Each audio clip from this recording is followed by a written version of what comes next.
Yeah. How was Durban? Durban was great. Hot curry, cane and cream soda. It rained, but it didn't matter. The sharks, it never matters if it rains. Yeah. Oh, I have a question for you about Durban. The ocean. Oh. There's The big blue thing. The big blue thing, right? There's a portion of the big blue thing that's bluer than the rest of it. And it looks like there's a line almost, right? What is that line? What's happening there? What's going on? Why does it get bluer? Is it because, I have a theory, right? I've had to go through a couple of theories. Is because from that blue line coming towards the shore, you could probably still see a lot more of the bottom of the ocean. And therefore, if sunlight reflects off of it, it does kind of look different. So it's normally one of the rivers has been in surge and bringing dirt down. No, but the line runs horizontally. Yeah, because the water comes out and goes... And it forms a perfect line. Yeah, temperature inversion. So you shouldn't swim in the brown stuff. Well, the brown stuff is what's nearest to the land. And it's on the right side of the shark net. So Yes. So we swim in the brown stuff. See? Still not convinced. No. I went to go see Durban for myself. Still not convinced. Let's kick things off. Let's get the show on the road. Unfiltered. 98, our currency is collapsing. Privilege of welcoming one of our good friends into studio. So not even Buffett listens to Buffett. Sue me, China, if you must. But 1 or 22 on AC, but you're not getting that at home. And there's quite a bit to discuss. The stock is cheap. The last podcast I did. Introduce me. I'm Jimmy Moyaha. And I'm Simon Brown. Welcome to Insider Exchange. Welcome to Insider Exchange. Welcome to the show where our producer seems to hate us, seems to have it out for us, and wants us to fail. Straight into useful updates. We have 8 minutes. We have 8 updates. And if Simon and I don't get through it, we've been threatened on multiple occasions with some severe punishment. So, straight into Oh, wow, look at that. Ghost producer doesn't care. Already. Stop talking. I mean, talk. Biggest news, Iran invasion, the United States. Oil is 80, gold is 5,400, Trump has arranged 1,055 days. Oh, that's probably the most painful number there, is that we have more than 1,000 days to contend with this again. He has bombed 8 countries, started a couple of wars, kidnapped a president, and he was the peace oak. And he demanded the peace prize. I had a thought, right?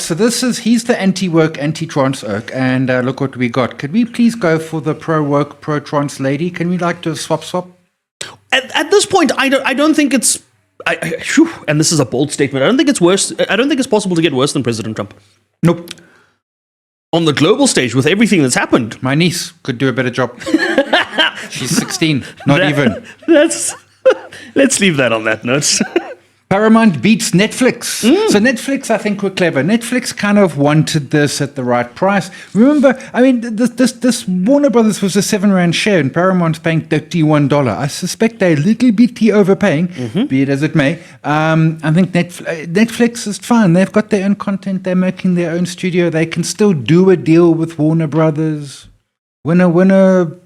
Yeah, you're not out of pocket $30-something odd billion, right? $100 billion odd dollars. Well, with what Paramount paid for it. And everything. Yeah. So it's interesting. I don't know if I'm particularly sold on Paramount wanting to own everything. Yeah. Just given Paramount's ownership structures in and of itself. I agreed on that. And Ellison, which was also TikTok. Yeah. No, I don't disagree. I think the OKI was Zoltzman or whoever. He was the CEO of Warner Brothers. Man, that oak is done a deal. This is literally, in April last year, it was sub $8. Speaking of deals, the smelters in South Africa seem to be getting an even better deal. Remember when they had 87 cents from Eskom? Which was under a preferred pricing agreement, 2 rand something per kilowatt hour. They pay 87 cents per kilowatt hour. So already they're about 70 to 80% cheaper than the South African consumer. It seems as though Eskom has come back to them with a revised offer of 62 cents per kilowatt hour, even cheaper than the 87 cents, because the smelters said, well, 87 cents is not cheap enough for us. We need an even cheaper rate. So my question then becomes, if you can sell to the smelters, granted they account for quite a big portion of the volume, but if you can sell to them under a preferential pricing agreement of 62 cents per kilowatt hour. So, and the deal is you're making the power, so you may as well use it. Sell it to someone. 5 cents, otherwise it sits there. Is better than no cents. I think at 62 cents, Peter Bruce over the weekend was saying Eskom makes 1 cent profit. That's fine. 1 cent they didn't have before. That's still profit. Okay. PRC CIO gone. Chief Investment Officer, Kabelo Rakotso, he was on suspension. Remember that suspension you and I discussed that was unexplained out of nowhere? Confirmation came through last night from the PIC as well as from the outgoing Chief Investment Officer that they had reached a mutual agreement to terminate the arrangement. Now, that could mean a number of things. It could also just mean we don't want to talk about it. It's sad to see him go. I mean, he had just stepped into the role. He wasn't there very long. And it was all off the back of something that he had allegedly done with some other deals or not, and all of those sorts of things. But we never got the chance to clear the air there or clarify what happened there. But now we don't have a CIO at the largest asset manager on the continent, rather. Yeah, and I'm busy that weekend. Simon's busy. You know what? I might be busy too. Online gambling. I don't know what the update was. Your favorite update, your favorite space. The online gambling market, we didn't get tax updates in that respect, but we do have a national gambling board that is potentially coming down hard on the respective gambling bodies. So each gambling body within the province regulates the companies registered within their respective provinces. The National Gambling Board is saying that potentially they would want to look at more stringent requirements and regulations for the respective provincial bodies to see how they could better regulate the gambling space. Interestingly enough, like I said, we didn't see anything in the budget, and that's what's in our deep dive. We're going to be breaking down the budget conversation. Nothing mentioned there around the gambling tax, even though it had been rumored to be coming about. Yeah, and I agree that the boards, provincial boards, must up their game. Okay, Ipaka and Ekapa. So I thought Ekapa is the T-shirt people? No, that's Kappa, K-A-P-P-A. Ekapa Mining is a mining house. So close. Very, very close. Not too far off. Ekapa Mining House is a company that's suddenly filed for liquidation. They're in the diamond game. At the same time, the Botswanan diamond business, Botswana Diamonds, I think, is the company name, has filed for a name change to Botswana Minerals because they're now expanding their mandate to beyond just diamonds. Ekapa Mining, also off the back of the the diamond price volatility, now filing for liquidation as a South African business, so in danger there. At the same time, De Beers still looking to finally get that sale through, potentially with... Still been the operative word. Remember we said we thought Botswana should go and buy, was it Jimmy Choo shoes? Yeah, the diamond game is just crazy at the moment, clearly. Diamonds are terrible. They're not forever. They're fake, and diamonds aren't forever. Wow, that's a classic line. It's a terrible industry. It was lovely when you could be a cartel, but you're not anymore. Vukile goes big in Spain. I got to say, Lawrence Rapp, gently, right? He does South Africa. He does clever stuff in South Africa, regional malls, township malls, all that sort of stuff. No big, no worries, no office. Then he goes little Spain, little Spain, and then he's like, boom, buys all of Spain. Yes, 6 billion rand mall in Madrid. Heart of Spain. I asked Nick Kunze this morning. I said, "Can we, do we trust them to do a good deal?" And Nick's answer was, "Yes." Look, they've been there. They've done it before, and this begs the question around the companies that choose to expand offshore. The retailers haven't had the most luck. The likes of Spar, the property guys have been loving it because I suppose you're just the landlord, right? You're not the tenant. Yeah, no, good point. The property oaks have. And it's quite simple. If the yield don't work, the yield don't work. That's it. So for them, it's less about operational costs and other things. A property is a property. But if yield ain't... Okay. That's it. This is the one thing that's been kind of standing out compared to the other guys, compared to the other companies that have chosen to go offshore. Okay. Yeah. Cool. And then Nvidia. I hold Nvidia. I thought the results were kind of knock it out the park, like plus 70% here, plus 60% here, blah, blah, blah, blah. And the market was like, no, we're going to sell your ass off. It's concern, Si. It's concern around, yes, that is what we guided for. That is what you said you'd give us. And yes, you've given us that. You've given us more. But where does it stop? It doesn't stop.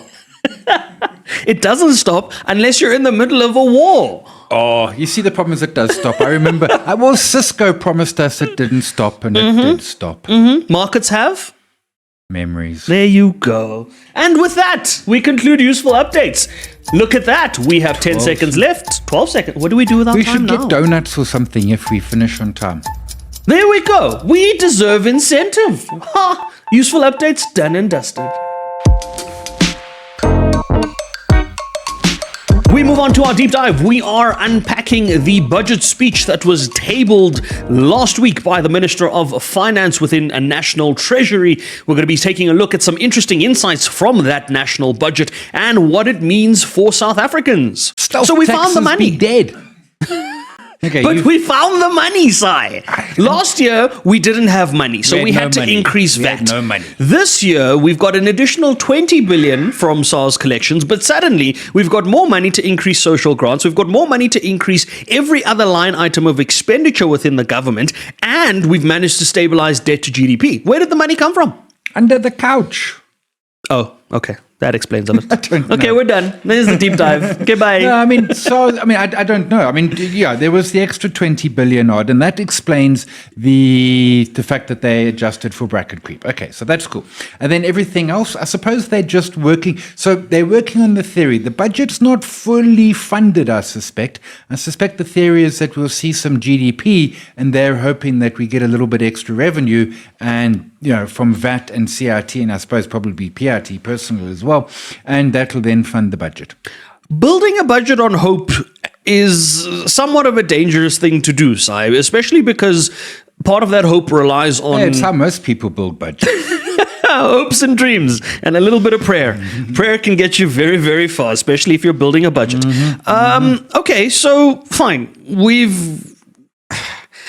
I know. It baffles me because by 2028, 2029, according to the budget, right? So effectively over the medium-ish term, expenditure or spending, government spending is expected to go from 268 billion rand to 291 billion rand where it relates to peace, security and governance. So border management control, SAPS, all of those things, which they each did get allocations in this budget. I think it was 700 odd million or 900 odd million for the Border Management Authority, just under $1 billion there, $1 billion for SAPS and a little over 2 billion towards the Defence Force, almost 3 billion there. So we're increasing that spend, which nobody has any issues with because tackling things like illicit markets, organized crime, that is the duty of every country. We do absolutely need to do those things.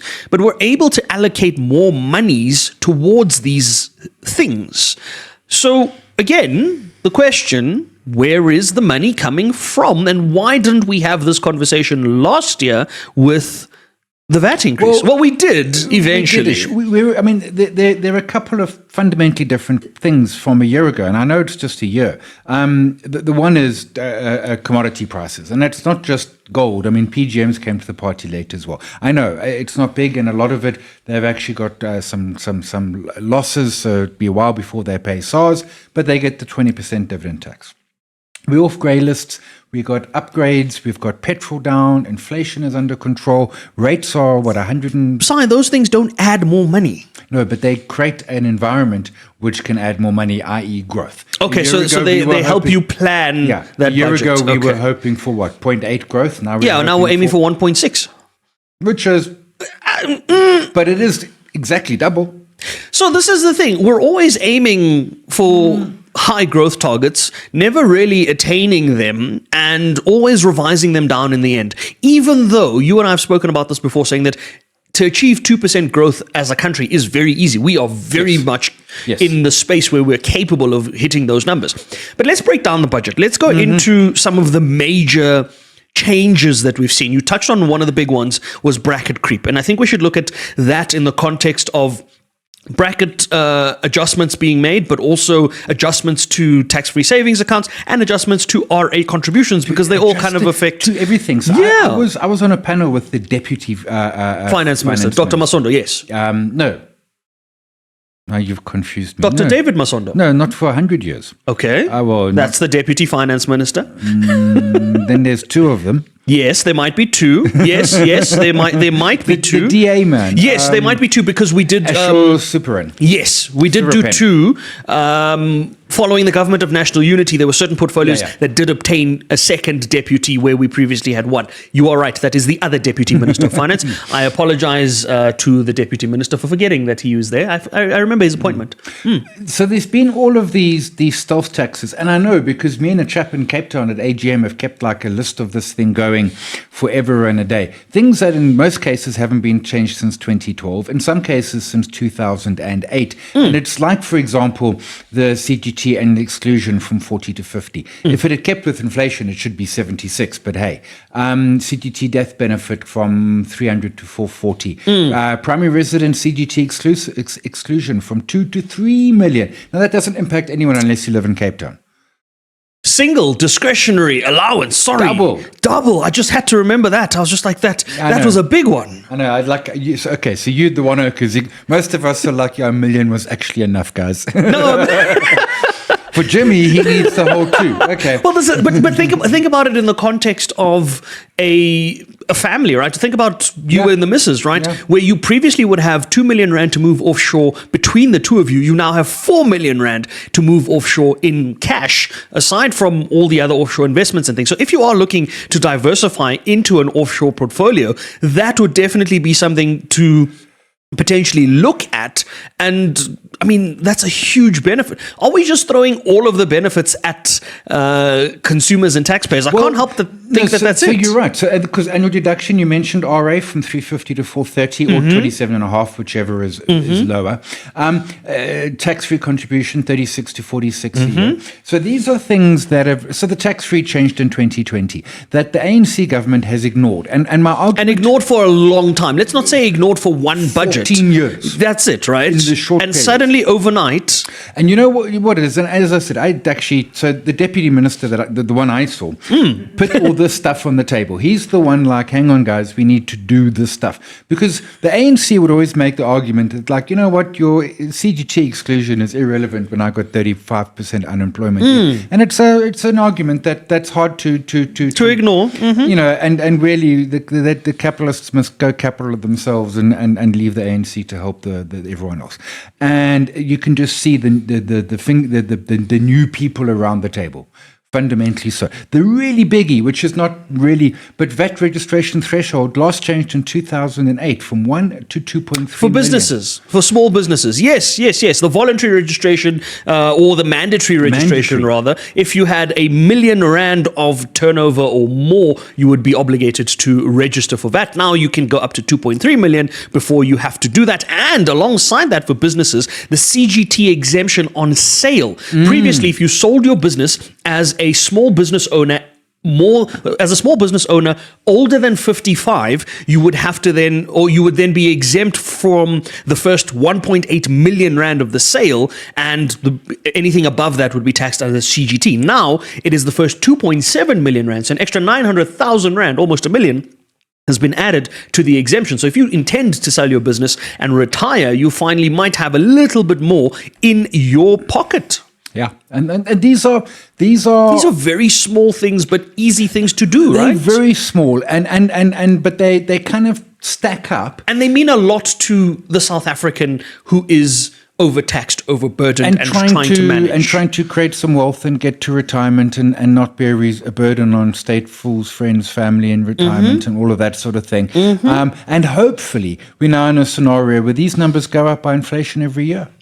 I don't know, because I don't know either. But so while you were in Cape Town, I was in Durban hosting a budget breakdown of my own, and one of the questions that came up there was: these are all great and lovely measures of relief, but are they sustainable? Are we going to get into a situation where this is only happening because it's local government election year, and going into next year, we see this not happen? Because we've seen it happen in the past. Yeah. We've seen the government go into, especially the ANC government, go into an election cycle and start to make things look pleasant for the voters, and then the very next year come down even harder because whatever reason. So not you- saying that that's what's happening here, but I If mean, you'd asked me that question on Thursday morning, I would have said, no, we're good. Things have changed a little bit since Thursday morning, or Friday morning, whatever. So yes, I mean, is there a world in which, so I mean, there is a world in which oil goes to 100, our inflation goes to 8, our prime goes to 12, and everything is off the table, and we are back at VAT increases. that's it. That world still exists, but there is equally a world where that doesn't happen. Now, to be clear, I mean, oil's at 79, and who knows where it goes next.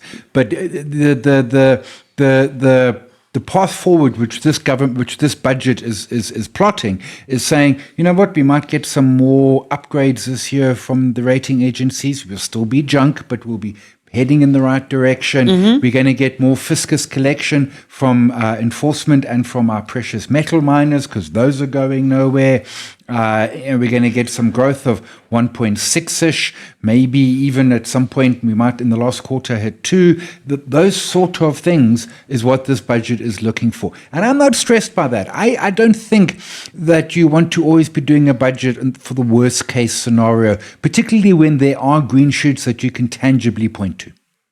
Okay. And to be clear, these might be famous last words. I mean, I am not. Let's, you know what? Let's err on the side of optimism for now, and we can always, like they do with growth estimates, revise those back down to realism if we need to, right? Yeah, and because there is a world. I mean, we'll get a sense in the midterm medium by the MTBPS in October.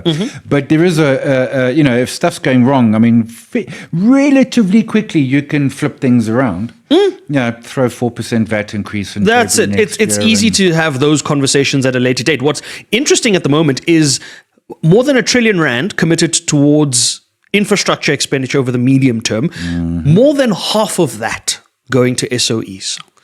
PRASA being probably the chief recipient there from a rail perspective, Sunrail being included there from a roads perspective, water infrastructure, the transmission grid expansion plans, all of those seemingly for the government becoming priority to the extent that R1 trillion needs to be put out. Now, we also alongside that got confirmation that so far the infrastructure bond has raised almost 12 billion of that. So there is appetite to invest in the infrastructure, but judging by this, you also sense a bit of hesitancy around whether or not that deployment of capital would be used efficiently and effectively, again, given the past track record of some of these SOEs. I mean, yes.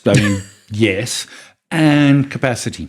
And capacity. I mean, not just at SOE level, which in of itself is a question, but where are all our construction companies who are going to build this stuff? They're busy losing money in Australia. Filing for bankruptcy and liquidation and all sorts of things. So capacity is a good question. Some nice big numbers. I remember sort of lead up to the World Cup, Trevor Manuel was throwing money at the problems and things were going lacquer and everything. And then then the numbers kept on getting mentioned but never spent. And that's my yes. I mean, do we have capacity here? We'll find out. I mean, the short answer is we don't. I mean, we don't have it at SOE level. We don't have it at construction company level. We are short of capacity. I suppose the question is how much can we spend and how much can we scale so that next year our capacity is better than this year and so on and so on. Speaking of spend, I want to look at one thing before we get into I want to look at two updates, right? So firstly, social grants increasing to just shy of 300 billion rand. And so that includes the old age grant, the war veterans grant, the foster care grant, the child support grant, which is now almost 600 rand at 580 rand there, that last one. The social relief for distress grant, the 350 rand that we started in COVID, that looks to be forming the basis of the basic income grant at the moment. Whether or not we will be able to sustain that, because at the moment you can't take it away. I mean, when Ramaphosa proposed it, at the point I tweeted, I said, welcome to basic income. But we've all agreed 350 rand is not enough of a basic income grant. But how do you go from 350 rand to 2,200 rand in a country where you have almost 30 million plus people on social grants, right? Now, we've discussed this before on the show. We've discussed on many an occasion that the old age, disability, war veterans grants, those are grants that are necessary. We do need to look after certain members of society. But we've also discussed the fact that the working age population and the workable age population of the country should be given jobs and not 350 rand, right? Conversation for another day. Social grants are on the up. They've been increased ever so slightly in terms of contributions, though, and we're sitting at just under 300 billion rand in grant spend at the moment. The one thing I do want to take a look at, which has quite the bearing for our audience, more so than perhaps some of the other conversations, crypto regulation. That was an interesting announcement because the government will now govern cross-border capital flows into crypto, which now, in simple English terms, means if you're moving money, dealing with crypto, you're now subject to exchange control regulations under the South African Reserve Bank if you weren't previously subject to that. This is in addition to the FSCA's regulations on crypto assets as financial products. So now moving crypto assets in and out of the country is going to be things that affect potentially your single discretionary allowance that we spoke about, your investment allowances, it's basically treated as a cross-border transaction. And so it should be. I mean, crypto is, whatever it is, whether it's a currency or a commodity, stable coin, whatever you're holding, whatever it is an asset. And unfortunately, essentially, the problem with crypto was in the early days, it was really, really fun for nerds and black markets. And then it became really, really fun for nerds and policymakers. And the idea that it is, government can't get my crypto. Government that blockchain, we can see what they can see everything. It's a top tip. You want to do anonymous money movement? Yeah, randellas, those things they print out at the Reserve Bank in Pretoria. And that's it. Cash remains king. Very, very. That's another conversation for another day. Let's wrap up the conversation, perhaps, with a look at the government's announcement that 12 billion in savings would be identified from underperforming public transport grants, things like BRT systems and all of that, and the fact that they've been able to terminate around 35,000 grants by introducing biometrics and verifications into the SASSA system. 12 billion. That's No, I'm with you. I mean, really? So we can find the money. If we want to save the money, we can save the money. Some of it is just, as you say, it's the BRT. I mean, Durban's got their Go Mover thing, which was started in, I don't know, a decade or so ago, except nothing's happened. And to be clear, Durban had the minor buses since the 80s, so, which are go and fetch the money and say you'll spend. You know what? You know the corporate thing, hey? Like the last month of the financial year, they quickly spend the budget so that they don't. So that it doesn't roll over. We've seen that happen. We've seen that happen. So same sort of thing here. Turns out there's money not being spent. Go fetch it. That's it. Sai, I want to get your thoughts on something that I know I spoke to, I think it was, who did I speak to? I spoke to Isaiah Mhlanga, chief economist at Rand Merchant Bank. But it was also the view held by other economists and the World Bank in the form of the IMF, if I'm not mistaken, that we need to introduce a fiscal anchor. And government committed to having that introduced by the midterm budget policy statement. Now, in simple terms, what would that mean for how the world views our debt? So, I mean, the idea here is, and I know what so the idea is that you kind of promise / commit to certain things. You commit to a number or a region or a condition. You commit to something. And there might be a few of them, and they'll be around things such as debt to GDP or whatever the point or commit is. to, yeah. So something like that, and you say, line in the sand, never shall it be crossed. Okay. Until you got to cross it.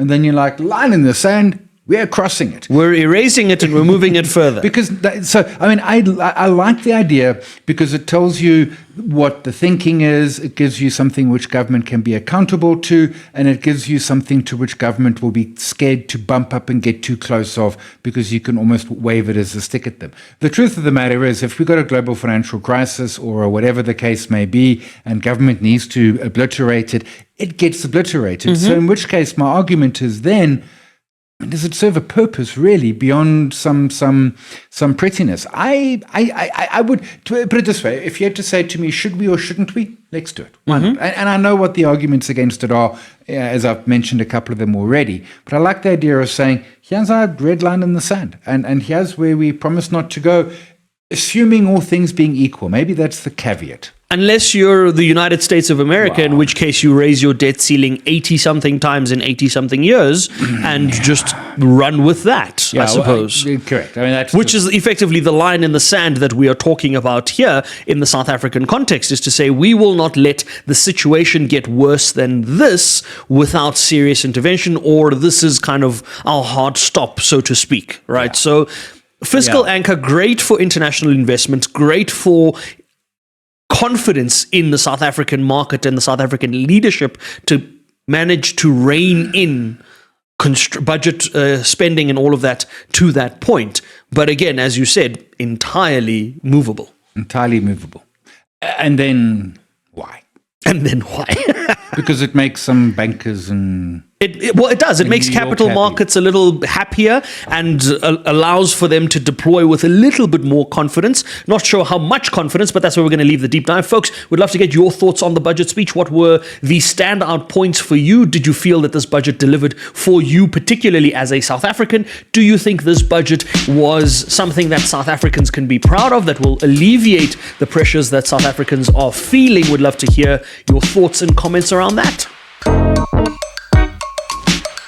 And we're trying to make sense of things in our Make It Make Sense. We have a very big local news to try and make sense of, almost 2 billion rands worth of local news. So we're going to start with that. We're going to see if we can make sense of it, and hopefully we can. Are you ready, Si? Sure. Right. First thing to try and make sense of is a R1 billion settlement that was supposedly agreed to between businessman Vukile Property and the PIC, related to a number of different things. The businessman alleges that the PIC has not honored their part, but let's take a look at the billion itself. 480 million rand of that had been previously advanced to one of Maponya's consortium companies to buy a 25% stake in SA Home Loans. Another 362 million rand had been advanced to a different investment company, also controlled by the same businessman, to buy Daybreak Foods, the Daybreak, yes. Chickens. Right. Subsequently, that one, interestingly enough, the company that was advanced that loan defaulted, and so the PIC then took back ownership. That's right. So that's what we've been seeing from a PIC perspective there. The other 185 million rand related to an affordable housing project back in 2017. So these were the deals that involved about 700 million rand being advanced to this company, or to these various companies and this businessman, by the Public Investment Corporation. Now it seems the same businessman is saying that the Public Investment Corporation has not honored their settlement agreement of 1 billion rand, in which the PIC was set to pay him for, I suppose, these transactions and other transactions. So you were loaned money, the PIC does not have said money back, and as part of a settlement agreement, there's 1 billion rand that the PIC said they would then pay you. This is obviously likely due to the fact that some of the valuations. So, well, sure. The shareholding in SA Home Loans, for example, is worth 1.5 billion. So that would explain why the increase in amount. Yeah, because I've got to say that seemed like a cheap 25% stake. But anyway, be that as it may, 1 billion rand owed by the PIC, and the PIC. Well, the PIC's got the money to pay it off. They just haven't honored their end of the settlement agreement, according to the businessman. Same PIC that just recently got rid of its CIO, as we spoke about earlier in the show. It shouldn't be a mess. Mm-hmm. I mean, and I appreciate that. And I mean, that's why I stay away from unlisted, but then I don't have 1 billion. But if I did, I probably still would. I like unlisted. I'm not against unlisted if you can find good companies, because I think that's how you truly unlock value without the pressure of... Then you've got to come as private equity. Yes, obviously, 110%. Yeah, and the PIC... as the mindset of private Yeah, and the PIC has a very different directive there because they are the custodian of government employees' pension funds. They manage 80% of the GEPF's assets there, and so they have to be very careful about how they get into these arrangements and agreements. But... much like the agreement we've seen in the past with the likes of AO Technologies, where you invested 4.3 billion to recover 600 million, there are questions that are undoubtedly being raised. Do we make sense of this? No. We don't. Okay. No. No. Look, folks, we don't have the best track record. Perhaps you can help us out there. If you can make sense of these numbers and you can or you can explain them to us, we'd love to hear your thoughts around that. The next one. Okay. Oh, you're going to love this one. I think really hard. 700 million rand is the amount in question. It is an amount that was given to 3 service providers by the National Student Financial Aid Scheme, NSFAS. The 700 million rand was given to these 3 companies to distribute funds to students and effectively to do the job of NSFAS. So NSFAS has a job to take the money that the government gives them, look after the students, pay for student fees, distribute monies in allowances, residence, all of that. They outsourced that to the tune of 700 million rand to 3 service providers. If we're outsourcing what your only objective is, why do you exist? Was the 700 million the fee or the money to be outsourced? Spending on the administration. The government is spending 700 million rand on the administration of NSFAS. So the government of South Africa is spending almost R1 billion to distribute the money, and then they go on the existence of NSFAS. Sure. For NSFAS to then go and outsource their job. Which means that I'm assuming NSFAS was saying that someone could do it better and cheaper, which then raises the obvious. And this isn't a number we've thumbsucked. This is a number that the Minister of Finance, Minister Enoch Godongwana, has said, and I quote, "In fact, we are spending 700 million rand just on the administration of NSFAS." No. And he also said, I don't see value. I do not see its value as an institution. Then all you do, then cancel it and give it to some person in the education department and get Claude Code to write you a little app. Half the time, the NSFAS grants aren't arriving on time and other questions are being raised. But do we make sense of 700 million rand? No, it seems like just to give people money. Come on, give it to me. I could do it for we could do it for less. We could do it for less. Jimmy and Simon, Jimsum, as we are known, will offer to do this administration for less. Yes. Accurately? Maybe not. No, we'll offer to do it accurately too. Even accurately? Even accurately. Less and accurately. Bold statements, but we can do it. Well, we have 700 million reasons to do it, Simon. We'll get it done. We'll do it for 699. We'll do 695. Discount for today only. Final update we're trying to make sense of is 50 million rand. Now, in the context of the other 2. I was going to say, you're coming now with a small change. This is a small change. Literally under the couch. Small change. Well, it might be under the couch because it is 50 million rand that the South African or the SA Army Foundation is alleged to have spent improperly, embezzled, who knows, the different words are being used here. But effectively, some of that money was used for the credit cards that were issued to generals, and some of these generals used the monies to then buy cars. Some of the monies ended up in personal bank accounts of the senior management of the foundation.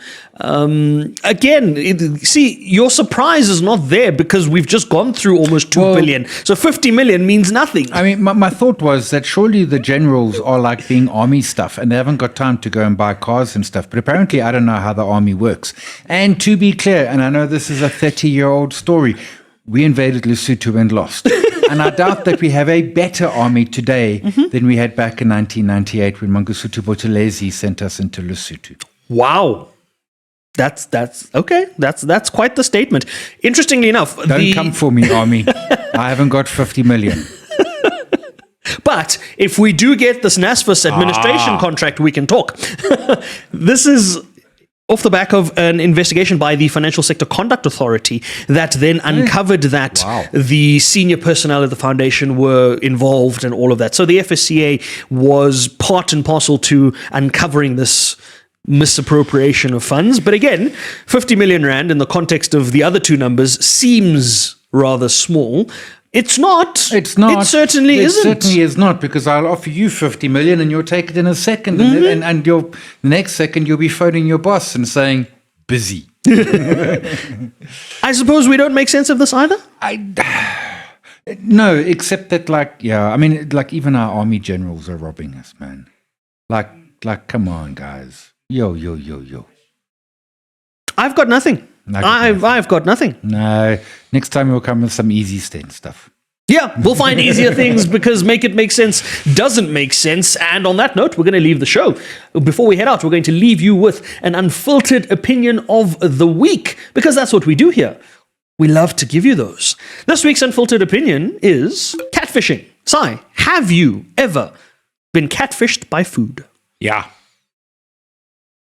What happened? I'm worried. It's so sad. I ordered a bunny chow, and it came without the bunny. I just got the chow, which, to be clear, is a bowl of lamb curry. Can't argue. But there was no bunny chow. It was just the chow.